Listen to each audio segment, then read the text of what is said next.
Welcome to Red Flags Rising. My name is Mike Hunnicky. I am the co-chair of the Sanctions Export Controls and AML Practice Group at Hughes, Hubbard & Reed. I'm joined yet again by my good friend, Brent Carlson, a director at the Berkeley Research Group. Today is Tuesday, June 17th, just after 4:15 p.m. U.S. Eastern Time. Brent, how are you doing today?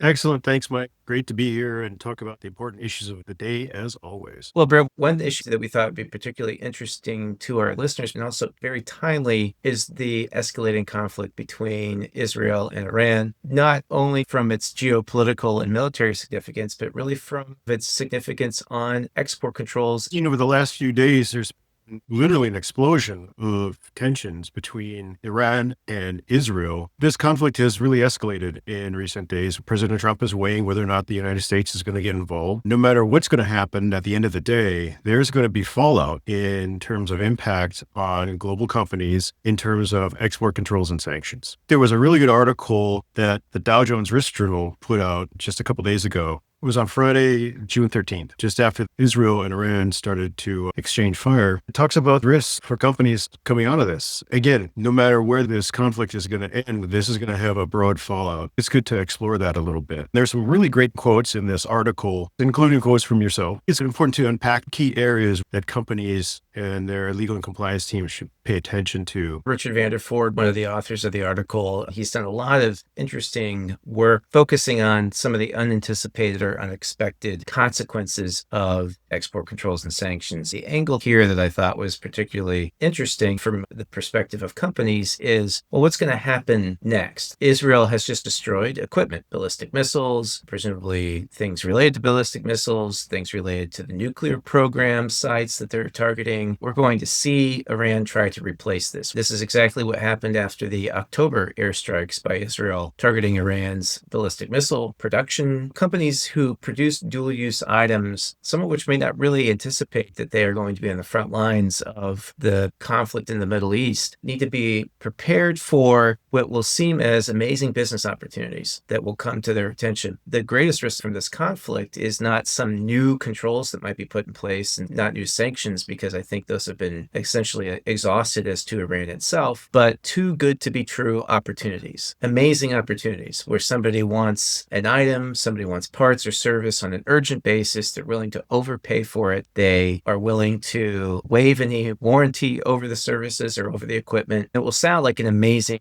deal for whichever sales employee gets the call. If something is too good to be true, it is. We have seen in the past Iran use straw men, intermediary companies in order to try to procure parts for military or WMD purposes. They never call and say, "Hi, I'm calling on behalf of the Ayatollah.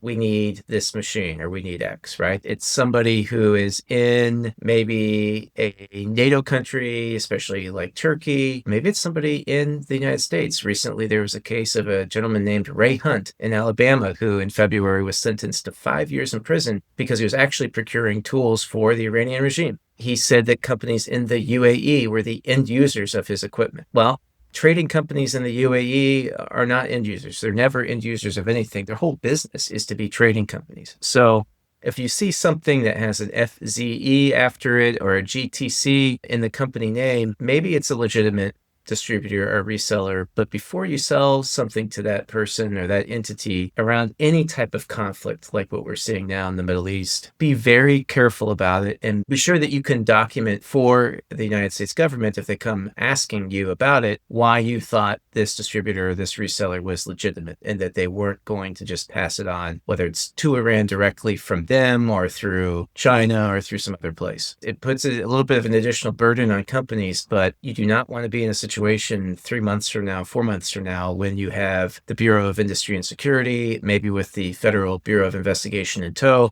asking you, "Hey, why did you think this sale was okay? And tell us more about your compliance program." You make a good point. We're talking here of nuclear facilities and missiles. Help us unpack a little bit the catch-all controls. Putting aside item classification, if it's an export from the United States, if it's, quote, subject to the Export Administration regulations as a result, even if it's a paper clip, if it's being sent for a prohibited end use or to a prohibited end user, a license would be required. Now, in those contexts, in a way, as we've talked about before regarding the catch-all provisions, I think the Bureau of Industry and Security thinks it's helping companies out by qualifying those regulations with a knowledge element. So they're not strict liability in terms of what you are aware of. BIS would have to show, even to impose a civil monetary penalty, knowledge. Now, Brent, what does knowledge mean under the EAR? The full definition of knowledge includes not only actual knowledge, it includes reason to know, which is the same standard we see in the sanctions regimes managed by OFAC. It also includes an awareness of a high probability. If you get an urgent phone call and someone is, again, offering you that unbelievable, unprecedented business opportunity, but they need it right away, be really careful. Where something is new, where the trade flow is unusual, where the quantity is unusual, that's the type of thing where, again, in the worst case scenario where it goes to a bad place, the government is going to say, how could you possibly have thought this was normal? The catch-all provisions, Brent, that you raise cover a lot of ground. It's not only ballistic missiles or UAV, it's also biological weapons programs, chemical weapons programs, and nuclear programs. It seems like the U.S. government has really upped its game in terms of understanding and mapping global trade flows and certain pieces of equipment that will go into these type of facilities. Companies know your own business, and if this stuff goes into these type of facilities, then any new business that comes out of the blue should be scrutinized very heavily, because you could get an outreach visit real easy, followed by other steps that the U.S. government could take, like an administrative subpoena from BIS as well, if one's not careful. Yeah, absolutely, Brent. One of our favorite Delaware Chancery Court decisions in the McDonald's cases includes a quote by the Vice Chancellor that red flags do indeed come out of the blue, and they could here as well. When you're talking about program design, that's one thing, it's forward-looking. When you're talking about an allegation, an alert that you might receive, a red flag, you have an obligation to respond to that in an appropriate way. There's red flags that you might get, there's red flags that the government might get. You're absolutely right to point out that there's been a significant increase in what the U.S. government is sharing publicly about its capabilities in this regard over the last couple of years. Certainly, if something is commercially available, as far as tracing and tracking information, the U.S. government is at least going to have the same information, and we should assume maybe a little bit better. From that experience of Ukraine-related diversion, at the end of the day, that was really a China story. I mean, that diversion was either coming from or through Greater China. I think that's kind of what we expect to see here, because at the end of the day, who's Iran's largest trading partner? That's People's Republic of China. There's another aspect in all this in terms of risk that will impact or could impact companies from this conflict between Israel and Iran. That comes from some reporting today on the Wall Street Journal. According to the Israeli Defense Force, Iran has launched approximately 370 ballistic missiles in recent days. Now, Israel's defense forces have intercepted 90% of them. What that means is about 30 of them have made it through and struck Israel. So like we saw in Ukraine, where the Ukrainians then took apart whatever components survived, we could be looking at a situation here where the Israeli defense forces are doing the same thing with those missiles that struck Israel. Absolutely, Brent. And I think we should all assume that's already being done, not only just from a military and tactical perspective. What are we dealing with? What capabilities do these missiles have in terms of guidance, in terms of electronic warfare? But specifically, how did they build these and with what, from whom? I would not want to be somebody who is found to have supplied the critical components of an Iranian ballistic missile that's recovered in Tel Aviv. I think that in addition to whatever the Israeli Defense Forces might do, trying to trace back things, I expect that we'll see in the coming weeks or months reports about how Iran built these missiles. Now, maybe it's going to look a lot like what we saw in Ukraine already, if it's coming from some of the same procurement networks and things like that. There was a position taken regarding some of the recoveries in Russia. Well, maybe they stockpiled things. Maybe these are things they built before sanctions went into place. It's going to be very hard to make that argument as far as Iran goes. Given the comprehensive embargo for decades. For decades, right? That's a complex issue for companies to navigate. And raise questions on the effectiveness of their export controls compliance programs as well. Right. That gets again to the high probability standard, which really in some ways is a curse, but is also a benefit to companies. The curse is that the government can make probabilistic charging decisions, but the benefit is that companies can point to it as a tool they can use to make and defend risk-based decisions about where they look and how hard they look from a compliance perspective. In this Dow Jones Risk Journal article that we talk about, somebody also said that it is unlikely that the U.S. will step up its efforts to address perceived gaps in enforcement. I don't agree with that statement. Come on. What do you think is happening here? This is full-on military conflict that cuts to the core of the national security of the United States, Israel, and to other countries that face the risk of a nuclear-armed Iran. This is a little bit of a legacy view. We've seen some people say that they're taking a wait-and-see approach in terms of enforcement. In this world that we are in, there's only one way for this to go. Or we just throw in the towel and give up. Well, Brent, I don't think we're going to do that. I don't think this president is going to do that based on some of the statements he's been posting to social media just today. No way. This administration has already announced and acted upon a maximum strategy regarding Iran. If you're going to poke the regulators in the eye by saying that you're curious or skeptical, as some people have said in the past, or take a wait and see approach and kind of challenge them to bring it, they're going to bring it.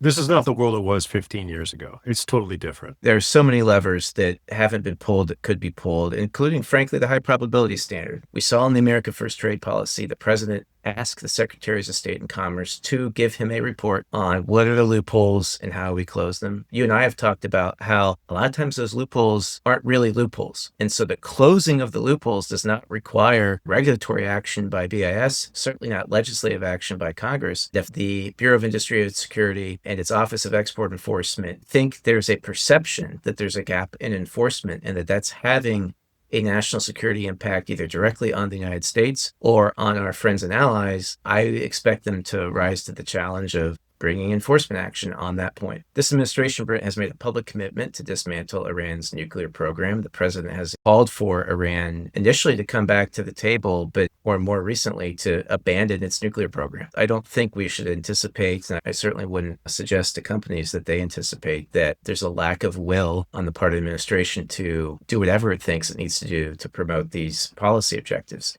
We've seen also the administration be, frankly, very creative when we talk about, for example, secondary tariffs that they warned about in the context of countries willing to continue to trade in Venezuelan oil. If we've learned anything from the first several months of this administration, it's to expect the unexpected. Just because someone has not done something before is not going to be a reason why they won't do it this time. That leads us to Brent Carlson's Managing Up. Brent, what is your Managing Up thought for the day? Not only has the world changed, the pace of change has become non-linear. We're in a situation now where massive swerves can come unexpectedly at any moment. Now is the time to reassess our export controls and sanctions, diversion risks, before the U.S. government comes and does it for us. Very well said, Brent. If you are in a situation where you can take a deliberate, thoughtful, and risk-based approach to assessing your trade compliance risks in this new environment, it is a luxury to be able to do that at your own time, at your own pace, and really in a collaborative environment with your management, your C-suite, with your board. Now is the time to take a fresh look at where those risks are and how you can show to the government later, if asked, here's where we drew the lines, here's why we drew them there. Take the initiative. Take the initiative to take a fresh look. It'll pay out in spades. Exactly. Well, Brent, that concludes this episode of Red Flags Rising. Be well. Thanks, Mike. These are challenging times for everyone, but with the right moves, we can all get through it together. Be well.